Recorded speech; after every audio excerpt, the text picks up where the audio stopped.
अभी के लिए थिंग्स आर अंडर कंट्रोल, पर जितनी जल्दी हो सके ऑपरेट करना होगा। हाँ मैम, ऑपरेट कर दीजिए। ओके, आप डिपॉजिट पे कर दो, हम इमीडिएटली ऑपरेशन शुरू कर देंगे। कितना करना पड़ेगा? अभी के लिए एडवांस 50,000 डिपॉजिट करा दीजिए।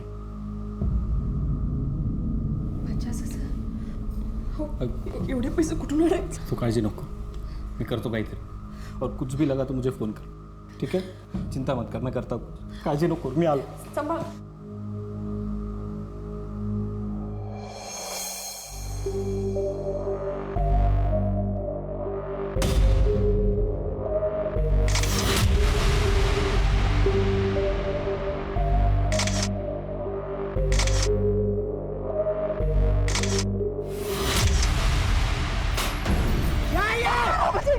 पैसा छुपाती मेरे से, पैसा छुपाती है। नहीं, मत मारो।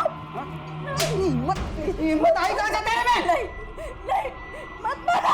शानी बनती है? नहीं, शानी बनती है? नहीं, मुझे नहीं, अबू प्लीज जाने दो ना अम्मी को।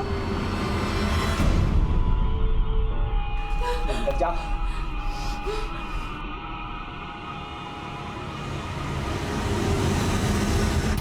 क्या हुआ? सारा पैसा जमा करके ऐश करेगी तू अकेले मेरे से? अरे छोड़ ना, वो लोग का रोज का लफड़ा है, चल ना, चल यहाँ से, आजा। याद रख, करना मत मेरे साथ ऐसा वापस। हाँ,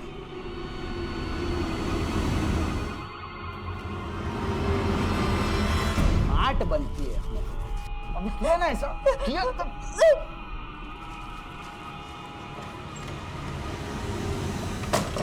अम्मी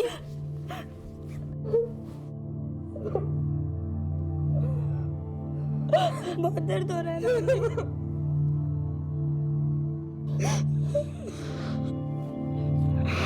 चुप कर, जल्दी कर, अम्मी की मदद कर, चल बाकी के पैसे इकट्ठे करने में।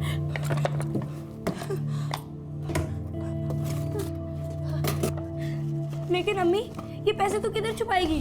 गलती मेरी है, मैंने बैंक में खाता खोला लेकिन पैसे जमा कराने में देर हो गई। मेरे जैसी अनपढ़ औरत बैंक जा सकती है, तेरे अबू ने सोचा भी नहीं होगा। अभी चाहती हूँ ये सारे पैसे जमा करा देती हूँ और ये कार्ड भी चालू कराती हूँ। आई, मैं जल्दी से ठीक हो जाऊंगी ना? हाँ बेटा, तुम जल्दी ठीक हो जाओगे। यहाँ के जो डॉक्टर है ना, बेस्ट हार्ट डॉक्टर है। आई, मैं पार्क में खेलने जा पाऊंगी ना? हाँ बेटा, तुम पार्क में, गार्डन में, हर जगह खेलने जा पाओगे। हाँ,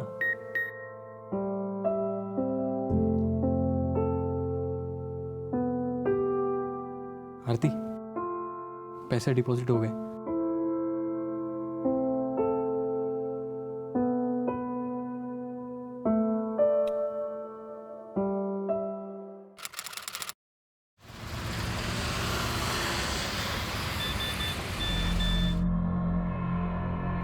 अम्मी, आपने अकाउंट से पैसे निकाले हैं?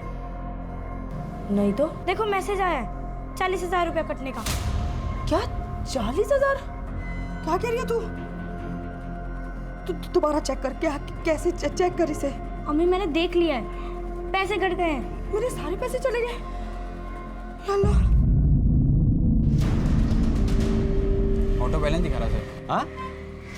अरे नहीं, वो ये नेटवर्क का इश्यू होगा, बैलेंस है उसमें।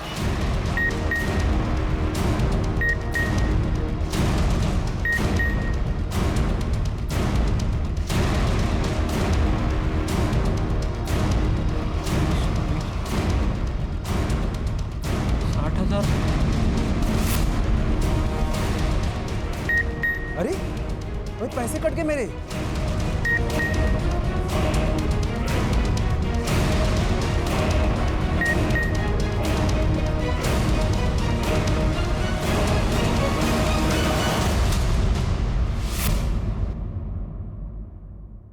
हमारी जानकारी के बगैर या हमारी अनुमति के बगैर जब हमारे बैंक अकाउंट से पैसा निकल जाने की इंफॉर्मेशन हमें मिलती है तो हम वाकई चौंक जाते हैं, सहम जाते हैं, ठगा हुआ महसूस करते हैं।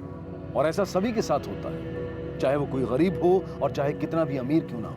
लेकिन बदकिस्मती से यहां ये इंफॉर्मेशन मिल रही थी दो ऐसे लोगों को जो खुद अपनी परेशानियों से घिरे हुए थे, किसी तरह से अपने परिवार की खातिर जूझ रहे थे, लेकिन अब उनकी वो परेशानियां बढ़ने वाली थी।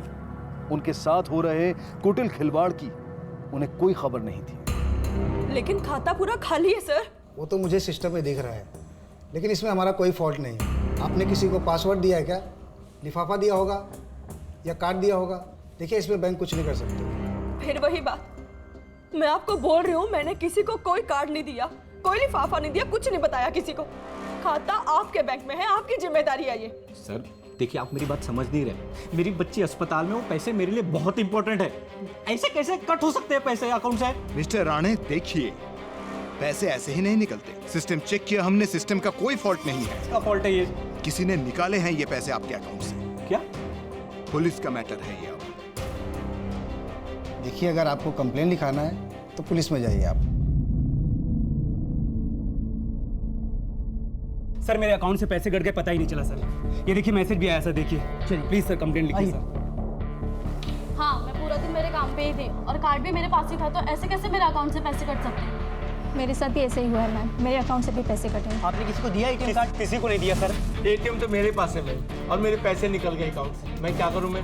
सर मेरे घर पे कमाने वाला कोई नहीं है सर। 60,000 रुपए कट गए सर, इकलौता बेटा।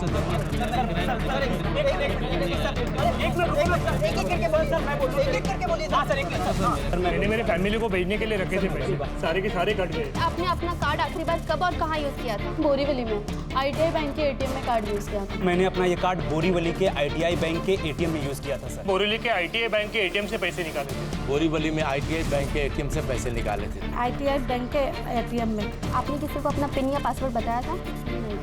कितने पैसे कटे? 60,000 रुपए से। 35,000, 15,000, 20,000, 10,000। 75,000 रुपए कट गए मैडम, देखिए।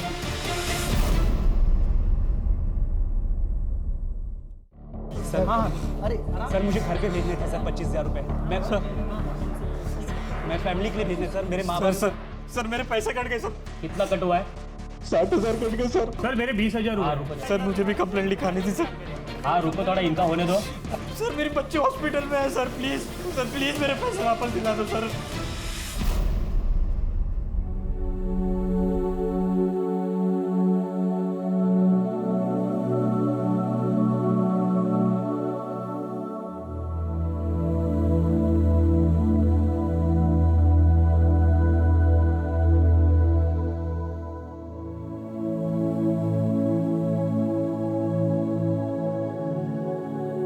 क्या हुआ अम्मी? पैसे वापस नहीं मिले? बैंक वाले कह रहे हैं कि पुलिस में जाओ करके।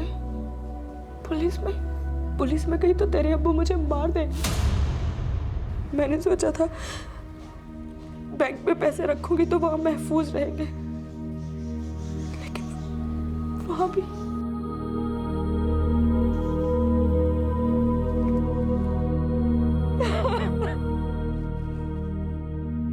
रो मत अम्मी।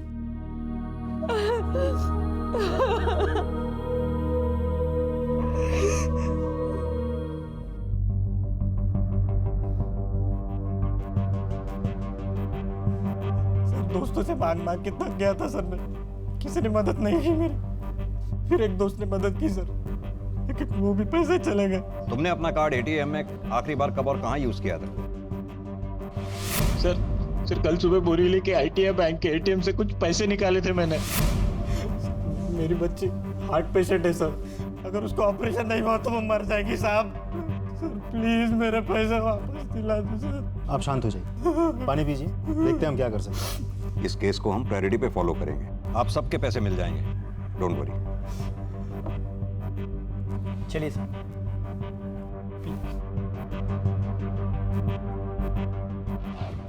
सर हैकर वैकर का चक्कर लगता है।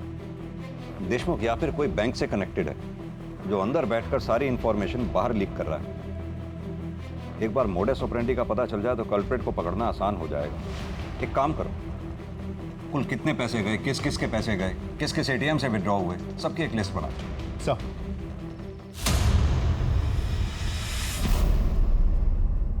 20 से ज्यादा लोगों की शिकायतें दर्ज की गई हैं अब तक। कुल 21 लाख रुपए गायब होने की संभावनाएं सामने नजर आ रही हैं। इस बीच पुलिस अधिकारी बारीकी से मामले की तफ्तीश कर रहे हैं। जैसा कि आपने अभी अभी देखा, पुलिस ने और लोगों से अनुरोध किया है कि किसी के साथ ऐसा कुछ हुआ हो तो वो सामने आकर रिपोर्ट दर्ज करवाएं।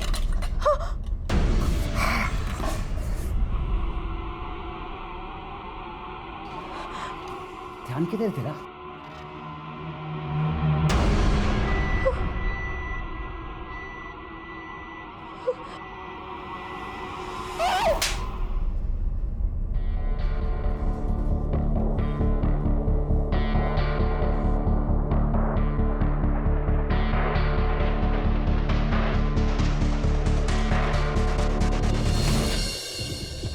ये सभी विटनेस के स्टेटमेंट। सर, इसमें एक चीज कॉमन है, सभी विटनेस ने उस दिन बोरीवली का ITI बैंक का ATM यूज किया था। Borivali ITI bank? जो एक काम करो, देशमुख को बोलो बोरीवली का ITI बैंक के ATM को फौरन चेक करें, क्विक।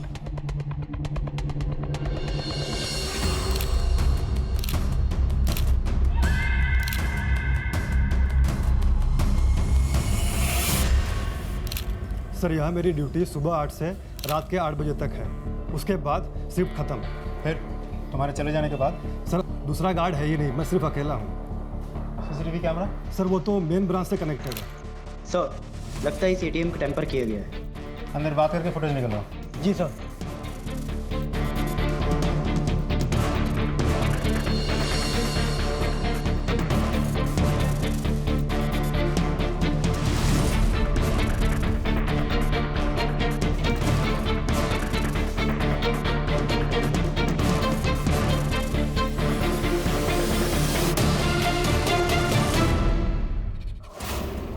और 8 बजे के बाद का क्या? आपने नाइट शिफ्ट में किसी को रखा ही नहीं? सर वो हम लोग कुछ नहीं कर सकते, सब हेड ऑफिस से कंट्रोल होता है। कॉस्ट कटिंग के चक्कर में एक ही गार्ड रखा है। सर। हाँ देशमुख। सर ये देखिए, ये वाला फुटेज पहले सुबह 6 बजे फिर रात 1 बजे।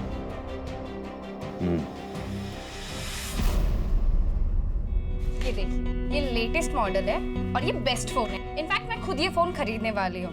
इसका कैमरा, डुअल लेंसेज और बहुत अमेजिंग है। इसमें पोर्ट्रेट मोड भी है। बहुत ही अच्छा फोन है, आई एम श्योर आपको पसंद आएगा।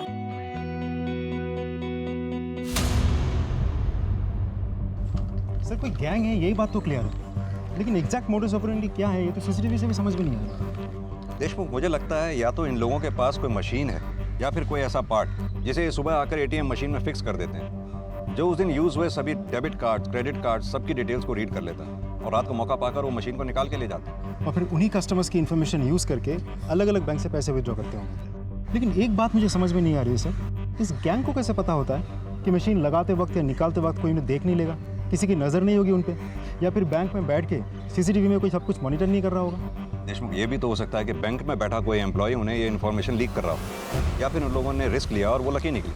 एक काम करो, इस ब्रांच में और मेन ब्रांच में जितने भी एम्प्लॉयज़ हैं, सभी एम्प्लॉयज़ को स्कैन करो, उनके एड्रेसेस, कॉल डिटेल्स वगैरह वगैरह। पता करो क्या है कोई ऐसा एम्प्लॉय है जिसका पिछले दिनों अचानक खर्चा बढ़ा हो, स्पेंडिंग पैटर्न, या फिर कोई ऐसा एम्प्लॉय जिसके हिस्ट्री शीटर या अपराधी किस्म के लोगों से ताल्लुकात हो, खासतौर से ऐसे लोग जो पिछले कुछ दिनों में फाइनेंशियल स्कैम में पकड़े गए। सब कुछ सर। और हाँ, हमें ये काम जल्द से जल्द करना होगा, इससे पहले कि कई और लोगों के पैसे चले जाएं। सर।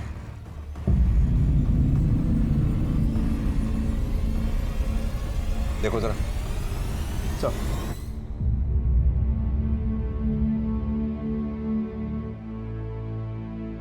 साहब पैसों का कुछ कीजिए, मर मर के पैसे इकट्ठे किए थे साहब। एक और विक्टिम। ये दवाई और लगेगी। और वो पिछली बार लेके आया था, वो तो खत्म हो गई।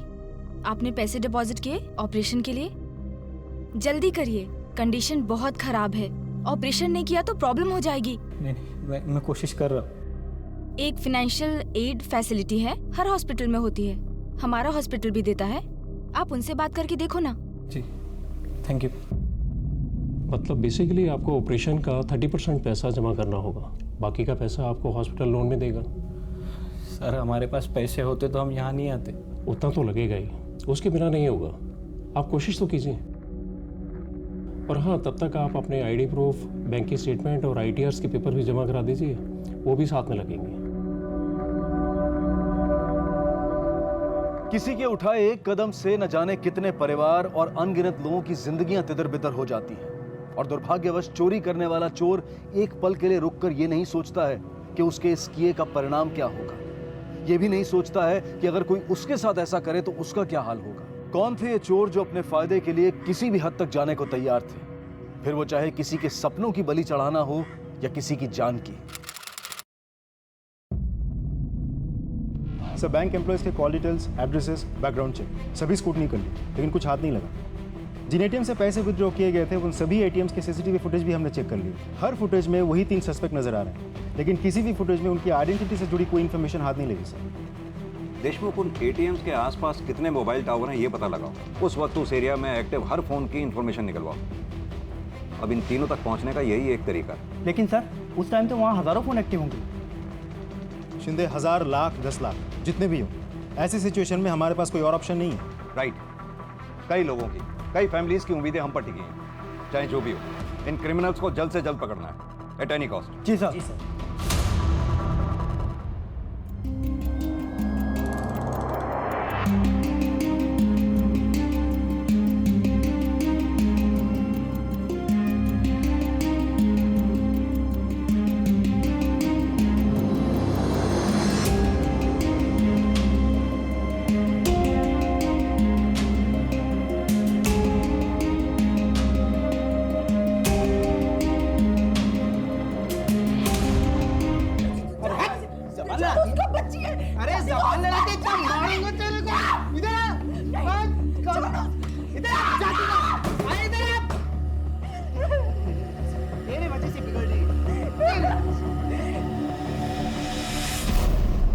क्या है, दिखता नहीं क्या? समीर, बच्ची है यार, रिलैक्स। आसमा, क्या हुआ? चलो यार, मुझे लेट हो रहा है, मैं निकलती हूँ। तन्वी, तुम घर जाओ, मैं सना को छोड़ के आता हूँ। ठीक है, तू चुप हो जा, मेरे साथ। क्या हुआ?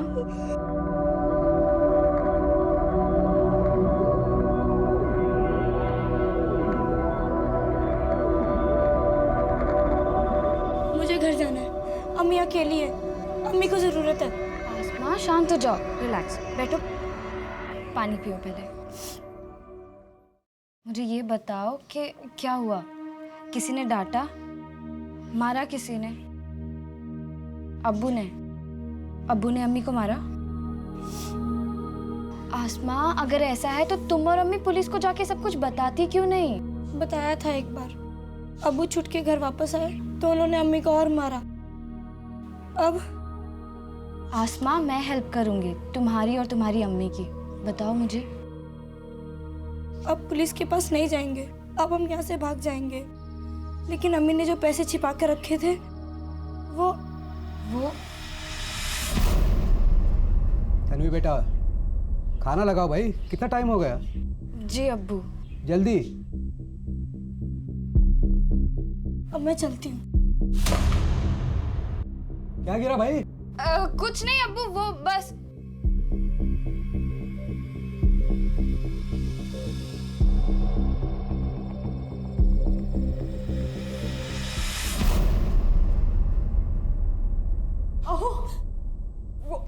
वो मनो की सांसें फिर से रुकी है। अरे तो डॉक्टरला बोलो ना, डॉक्टर कुठे है? डॉक्टर अंदर है, लेकिन वो बोल रहे हैं कि पैसों के बिना वो ऑपरेशन नहीं करेंगे।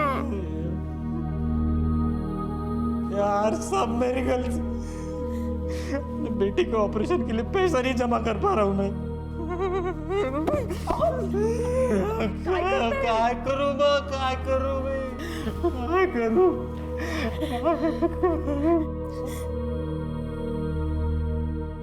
एक मिनट, ये कंगन ले लो और इसे बेच दो। आरती, ये तेरे आई के कंगन है, लेकिन मनु की जान से तो ज्यादा कीमती नहीं है ना। इसे जो भी मिलेगा देके बाकी का लोन लेंगे।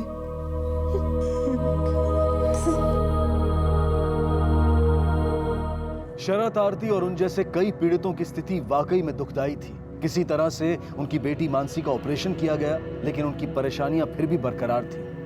इलाज के लिए गए कर्जे ने उनका जीना दूभर कर दिया था। वहीं दूसरी तरफ मायूस जिंदगी और बेरहम हिंसक पति से बचकर अपनी बेटी अस्मा के साथ कहीं दूर भाग जाने की जोया की योजना दिन ब दिन नाकामयाब नजर आ रही थी। इधर पुलिस अब भी अपनी कोशिशों में लगी हुई थी। उनके सामने कुछ 5 लाख फोन नंबरों में से अपराधियों के 3 फोन नंबर्स को ढूंढ निकालने जैसा विशाल का लक्ष्य था। बदकिस्मती से समय निकलता जा रहा था, पीड़ितों की परेशानियां बढ़ रही थी और साथ ही बढ़ रहा था चोरों का हौसला।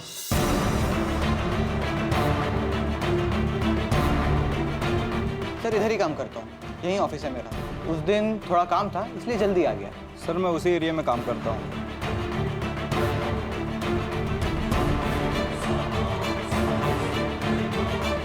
Hello. Hello, good morning. Good morning. मैं लेट तो नहीं हुई? नहीं नहीं बिल्कुल नहीं। चेक ये करना है टू। अरे गोल्ड रिंग, वाह, बर्थडे? नहीं। क्या बात है तन्वी, लॉटरी लगी है क्या? कभी नए कपड़े, कभी नई रिंग। कुछ भी। अरे ये पुलिस यहाँ क्या कर रही है?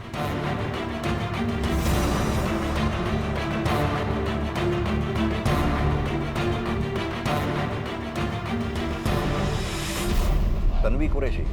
सर इस तन्वी कुरैशी की सारी इन्फॉर्मेशन निकलवाई मैंने। भाई और बाप के साथ रहती है, मलाड वेस्ट के एक मोबाइल शॉप में काम करती है। सैलरी करीब 18,000 रुपये, लेकिन खर्चे बहुत ज़्यादा है, इसीलिए डाउट गया इस पर। रॉबरी के बाद से ही रोज़ नए कपड़े, नया मोबाइल फ़ोन। अभी तक कोई ठोस सबूत तो हाथ नहीं लगा सर। देशमुख, वो सीसीटीवी फुटेज फिर से दिखाओ मुझे। सर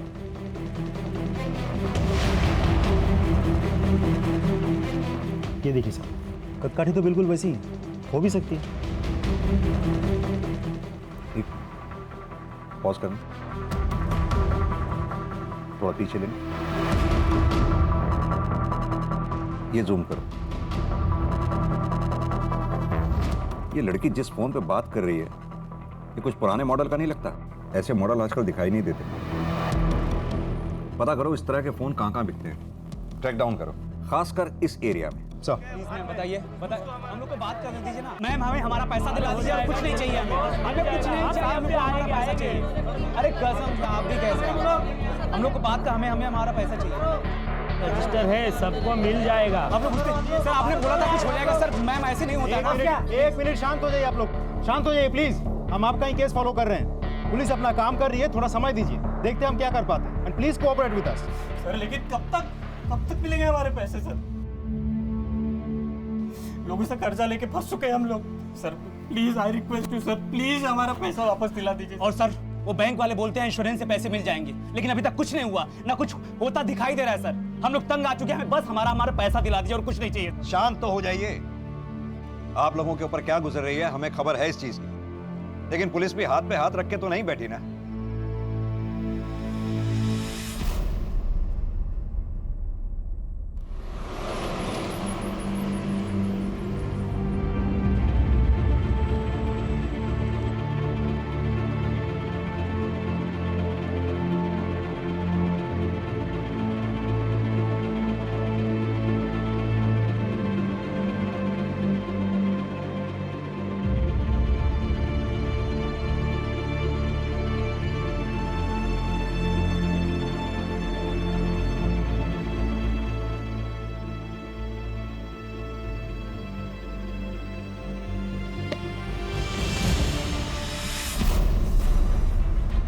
हर फोन का अपना एक यूनिक IMEI नंबर होता है जिससे उस फोन को ट्रैक किया जा सकता है। ये काम मानो घास के ढेर में सुई ढूंढने के समान था। उसी दौरान उसी जगह पर एक्टिव 5 लाख फोन नंबरों में से एक नंबर की पहचान की गई थी। केवल अपने कर्तव्य और निष्ठा के चलते पुलिस ने यह लगभग असंभव सा काम संभव कर दिखाया।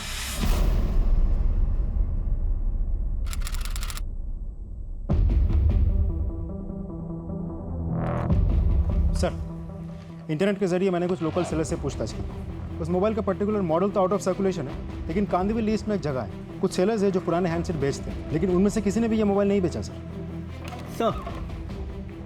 वो बुरखी वाली लड़की जिस फ़ोन पे बात कर रही थी उसका IMEI नंबर हमने ऑब्टेन कर लिया है। Good job Shinde. Thank you sir. जब उसने फ़ोन पे बात की तो उसकी टाइमिंग और लोकेशन को मैच करके हमने नंबर निकाला। Very good sir. अब इस IMEI नंबर पकड़ के हम उस दुकान तक पहुंच सकते हैं जहाँ से ये मोबाइल बेचा गया था। Great, get it as soon as possible. Sir. हाँ सर, एक नहीं 3 मॉडल बेचे थे ये। एक आदमी आया था जिसको पुराने मॉडल चाहिए थे। उसकी शक्ल वगैरह याद है? ठीक से तो याद नहीं सर, लेकिन बता सकता हूँ नॉर्मल हाइट का था और 30 के आसपास, मतलब 35 के अंदर समथिंग। शक्ल याद नहीं है, लेकिन 3 फ़ोन बेचा था वो याद है। वो तो सर कंपनी ने एक्चुअली मॉडल बनाना बंद कर दिया था और मैंने बोला भी था उसको वो मॉडल लो जो मार्केट में चल रहा है, वरना पार्ट्स नहीं मिलते सर। उसमें मेरा भी थोड़ा सा फ़ायदा था कि मेरा पुराना स्टॉक निकल रहा था। बायर के डिटेल्स वगैरह? हाँ सर, 6 महीने पहले तक की डिटेल रखता हूँ मैं। 1 मिनट सर, सीसीटीवी नहीं है। शिंदे इतने लकी तो हम हो नहीं सकते कि हमें सीसीटीवी फुटेज में मिल जाए। एकदम लकी हैं सर आप, मिल गया डिटेल। ये बायर का नाम, यही डिटेल देकर उसने सिम कार्ड खरीदा था। Thank you.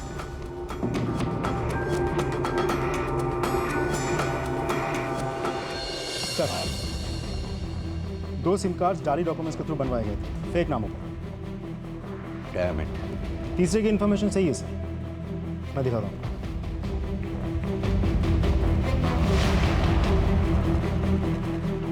ये देखिए सर, ये तीसरा सिम किसी इजरायली औरत के नाम पर लिया गया है, Adina David. Israeli lady? Yes sir. Sir ये किसी इंटरनेशनल रैकेट का तो काम नहीं है? यानी कि ये इजरायली लेडी चोरों से कनेक्टेड हो सकती है। कांटेक्ट किया है इसे? सर हमने सोशल मीडिया के थ्रू मैसेज तो भेजा, जब वो रिप्लाई करेगी तब। अगर वो रिस्पॉन्ड करे तो? सर हमारे पास कोई चॉइस भी तो नहीं है, क्योंकि दुकानदार ने बहुत जनरल इन्फॉर्मेशन दिया था। शक्ल, सूरत, हाइट, पर्सनैलिटी वो भूल गया था। यानी कि देशमुख ये इजरायली लेडी ही अब हमारे लिए लास्ट उम्मीद है।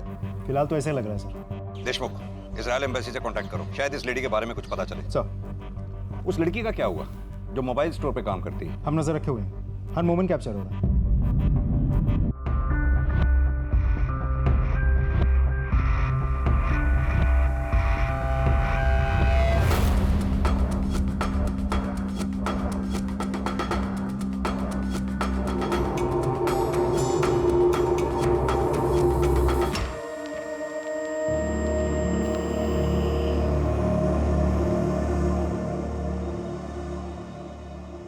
और कोई चारा नहीं अस्मा, दर्द होगा लेकिन इतना नहीं जितना तेरे अब्बू के पीटने से होता है। जैसे तैसे करके वो पैसे इकट्ठा किए थे, तेरे अब्बू से छुपाए। फिर से नहीं होगा अस्मा, फिर से नहीं होगा। वैसे भी एक न एक दिन तेरे अब्बू ने हमारी जान तो ले ही ले ली। मैं नहीं चाहती कि मुझे कुछ हो और तू अकेली रह जाए। मुझे नहीं पता मेरे मरने के बाद वो आदमी तेरे साथ क्या करेगा। तू नहीं समझती अज़मा, तेरी खातिर बोल रही हूँ अज़मा, तेरी खातिर बोल रही हूँ।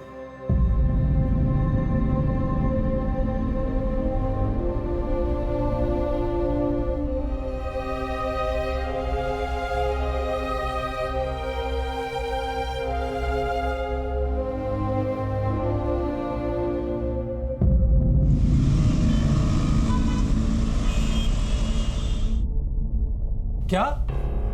और नहीं तो क्या? अरे नुक्कड़ पे ही तो था मैं, अपनी आंखों से देखा मैंने। क्या हुआ अब्बू? क्या हुआ भाईजान? अरे एम्बुलेंस आई है, वो करीम की बीवी और बेटी खुदकुशी करने की कोशिश की दोनों ने। क्या? हाँ। चलो अब्बू।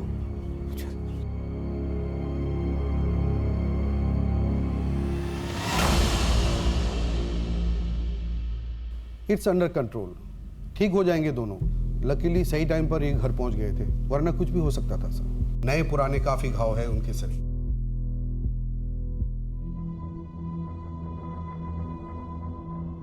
लेकिन इस बार तुम्हें डरने की जरूरत नहीं है। तुम और तुम्हारी बेटी, तुम दोनों ही सेफ हो। क्यों? सेफ रहेंगे ना दोनों? नजर रहेगी हमारी, कुछ गलत नहीं होना चाहिए। बिल्कुल सर, सेफ रहेंगे सर।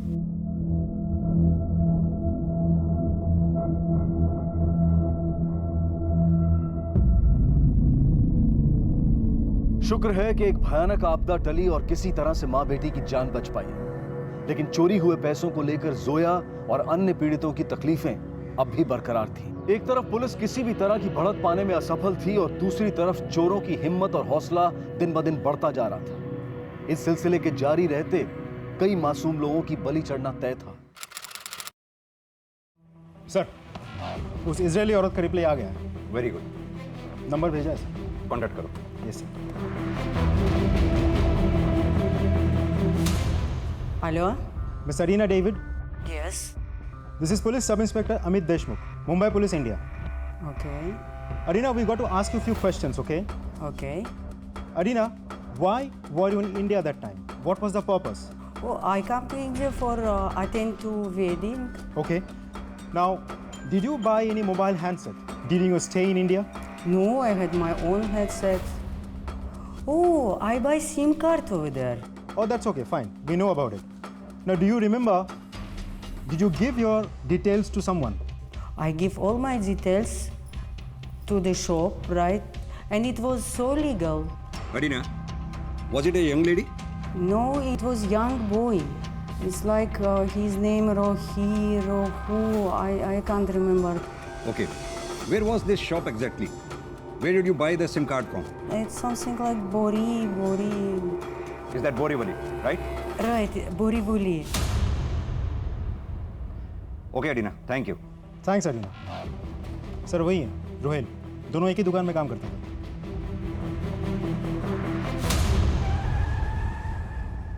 तन्वी कुरैशी और रोहेल शेख कहाँ है दोनों? सर तन्वी तो आज छुट्टी पे है और रोहेल आज काम पे नहीं आया, बोल रहा था तबीयत खराब है। एड्रेस दो। Okay sir. शिंदे, तन्वी पे कौन नजर रख रहा है? कांस्टेबल कामले सर। फोन लगाओ।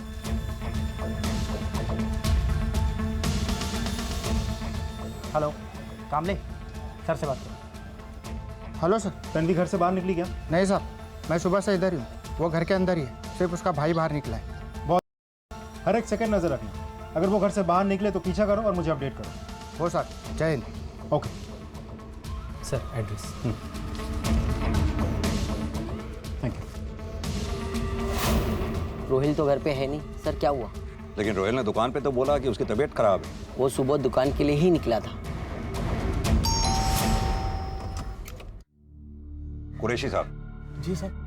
साहब, आप यहाँ, क्या बात है? ये बात तो आप अपनी बेटी तन्वी से पूछिए। रोहेल कहाँ है? रोहेल, मुझे कैसे पता? रोहेल, झूठ मत बोलो तन्वी, हमने सीसीटीवी फुटेज में तुम तीनों को एटीएम से पैसे चुराते हुए देखा है। तुम और रोहेल, तीसरा कौन था तुम्हारे साथ? एटीएम, कोई मिसअंडरस्टैंडिंग होगी। तन्वी, कोई मिसअंडरस्टैंडिंग नहीं है।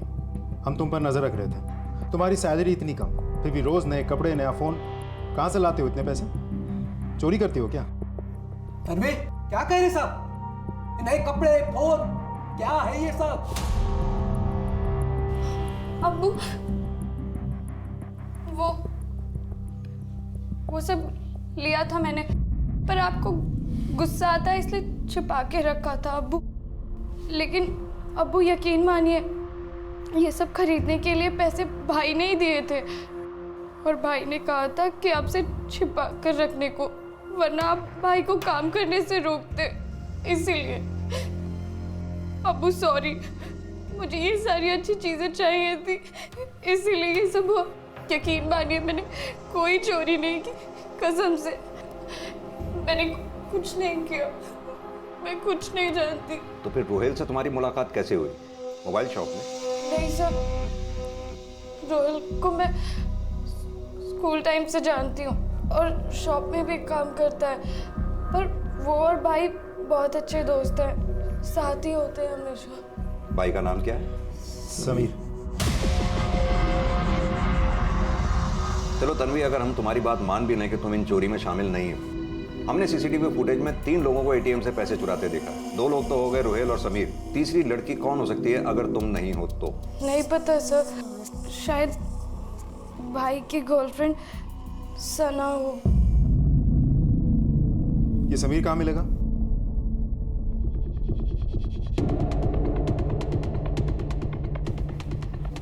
यही एटीएम को टारगेट करते हैं, क्या कहते हो? और सीसीटीवी का हम कुछ नहीं कर सकते, लास्ट टाइम की तरह रिस्क लेना पड़ेगा। लेकिन एक बात है, जहाँ ज़्यादा रिस्क वहाँ ज़्यादा फायदा। सर, मुझे लगता है हमने दोनों को मिस कर दिया। नहीं देशमुख, अभी देर नहीं हुई है। इन तीनों के फोटोग्राफ बैंक्स और एटीएम्स के आसपास सर्कुलेट करवाओ, लेकिन होशियारी से। अगर इन तीनों को जरा सी भी भनक लग गई तो ये भाग जाएंगे, पकड़ना मुश्किल हो जाएगा इन्हें। सर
सर हम लोग डिसेंट फैमिली से सर, जॉब करते हैं, ये चोरी वगैरह तो। सर हम लोग तो पहली बार गए थे वहाँ, रोहिल को पैसे विड्रॉ करने थे, देखा तो वो छोटा मशीन जो अटैचमेंट निकल के अपने आप हाथ में आ गया। फिर सर हम लोग तो पुलिस स्टेशन ही आ रहे थे। बहुत हो गया, सिर्फ सच बोलो। तुम्हें पता है वुमेन्स जेल के अंदर हालत कैसी होती होगी? सजा है वो तो एक बात है, लेकिन जेल के अंदर बाकी के कैदी तुम्हें जीने नहीं देंगे। तुम्हारी वो हालत करेंगे जो तुम झेल नहीं पाओगी, और ना ही तुम्हें वहां कोई बचाने आएगा। समझ रही हो मैं क्या बोल रहा हूँ? बगल वाले लॉकअप में समीर और रोहिल का इंट्रोगेशन चल रहा है। उन दोनों में से किसी एक ने भी मुंह पहले खोल दिया ना, तो बाकी दोनों की सजा बहुत लंबी होने वाली है। अब तुम सोच के डिसाइड कर लो, हमारे साथ कोऑपरेट करोगी या?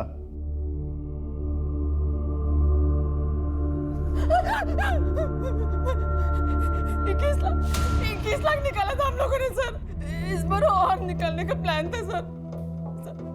सर मैंने अभी आपको सब कुछ सच बता दिया सर। प्लीज प्लीज छोड़ दीजिए सर, प्लीज। ठीक है, मत बोलो। शिंदे, जूही से कहो कि सना की इतनी खाल उधेड़े कि वो अपने आप ही। जी सर। नहीं सर, सर प्लीज सर, सना को छोड़ दो सर, चोरी हमने की।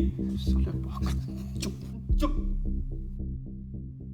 सर चोरी हमने की है, लेकिन प्लान हमारा नहीं था, फरहान का था। यस सर, वही मास्टरमाइंड है, फरहान अहमद। सर हम लोग साथ में ही पढ़ते थे, वो हमेशा से ही पढ़ाई में आगे था, इंजीनियरिंग भी की, लेकिन जॉब नहीं मिला। फ्रस्ट्रेटेड था सर, लेकिन कुछ टाइम बाद सब कुछ बदल गया। गाड़ी, घर, अचानक से पैसा आ गया उसके पास। अरे वो बटला कहाँ है, बटला? अरे वो मुझे कल ही मिला था। भाई उसकी शादी होने वाली है अब। अरे क्या बात कर रहा है? सीरियसली यार, ये देख कितना हुआ। बिल आ गया। गाइस ये ट्रीट मेरी तरफ से है।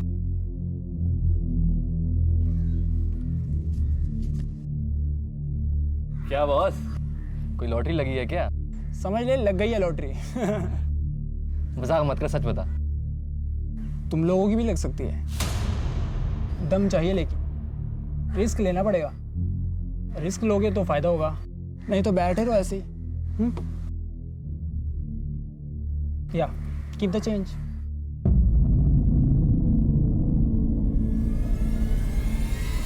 सर चोरी की हमने। हम लोग सुबह सिक्योरिटी के आने से पहले ही आईटीआई बैंक के उस एटीएम में जाकर ये स्किमर और एक छोटा सा कैमरा इंस्टॉल कर देते थे। स्किमर उस एटीएम में इस्तेमाल हुए हर कार्ड का डेटा चुरा लेता और कैमरा लोगों के टाइप किए पासवर्ड को रिकॉर्ड कर लेता था। फिर हम रात को सिक्योरिटी के जाने के बाद आकर अपना स्किमर और कैमरा ले जाते थे। उसमें रिकॉर्डेड डेटा से हम डुप्लीकेट्स कार्ड बनवाते और फिर उन्हीं कार्ड्स के जरिए अलग अलग एटीएम में जाकर पैसे निकालते थे। लेकिन प्लान हमारा नहीं था सर, प्लान फरहान का था। Good job. अब चोरी किया डाटा डाउनलोड करना है और नए कार्ड्स बनवाने हैं और फिर नोटों की छपाई।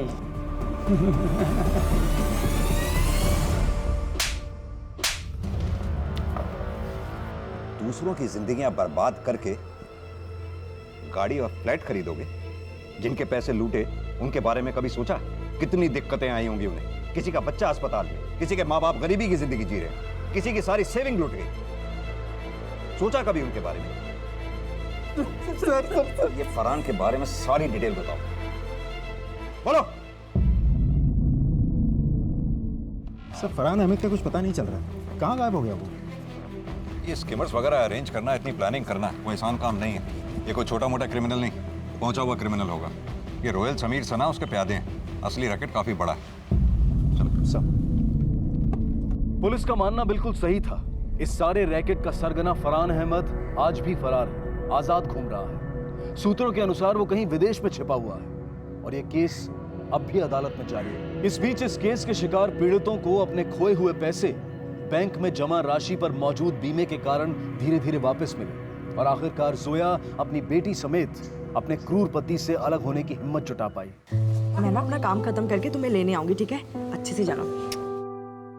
पुलिस के हस्तक्षेप के कारण जोया और अस्मा आज एक सुरक्षित जीवन जी रहे हैं। बाय। उन्हें मजबूर होकर शहर छोड़कर नहीं भागना पड़ा। शरत और आरती अपने बीते हुए कठिन वक्त को पीछे छोड़कर अपनी बेटी के साथ एक सुखमय जीवन व्यतीत कर रहे हैं। अपराधियों ने काफी होशियारी से एक पेचीदा प्लान बनाया और उसे बखूबी अंजाम भी दिया, लेकिन एक सत्य को नजरअंदाज कर बैठे जो कि अमिट है, अविवादित है, अजय है कि न्याय और अन्याय की जंग में जीत हमेशा न्याय की होती है। अपराध कानून को नहीं बल्कि आखिर में खुद अपराधी को ही खत्म कर देता है। बहरहाल सावधानी बरतना हम सबकी जिम्मेदारी है और अपराध को मिटाना सिर्फ कानून व्यवस्था का ही नहीं बल्कि हमारा भी उत्तरदायित्व है। इन अपराधियों के इरादों को नाकाम करना हमारी जिम्मेदारी भी है। अपने क्रेडिट कार्ड या डेबिट कार्ड का इस्तेमाल करते समय कुछ सावधानियां बरतनी बेहद जरूरी है। एटीएम के आसपास नजर घुमाएं। अगर उसके पास रोशनी ना हो, उसकी रखवाली करने के लिए कोई गार्ड तैनात ना हो या फिर एटीएम किसी सुनसान जगह पर हो तो उसका इस्तेमाल ना ही करें तो बेहतर है। कभी कभी एटीएम में कीपैड के ऊपर या उसके आसपास एक छोटा सा कैमरा छिपाया जाता है जो आपके द्वारा डायल किए गए पासवर्ड या पिन नंबर को रिकॉर्ड कर लेता है। इसलिए हमेशा पासवर्ड या पिन का इस्तेमाल करते समय अपने दूसरे हाथ से उंगलियों को और कीपैड को ढक लें। इस एपिसोड में दिखाई गई सावधानियों को ना भूलें और उन्हें अपनी रोजमर्रा की जिंदगी में लागू करें ताकि फिर से कोई इस तरह के अपराध का शिकार न बन पाए। इसी विचार के साथ अब मैं अनूप सोनी आपसे विदा लेता हूं। फिर मुलाकात होगी अगले एपिसोड में एक और चौंका देने वाले केस के साथ। तब तक अपना और अपने परिवार का ख्याल रखें और देखते रहें क्राइम पेट्रोल सिटी क्राइम्स। सबक एक को, सीख हम सबको। जय हिंद।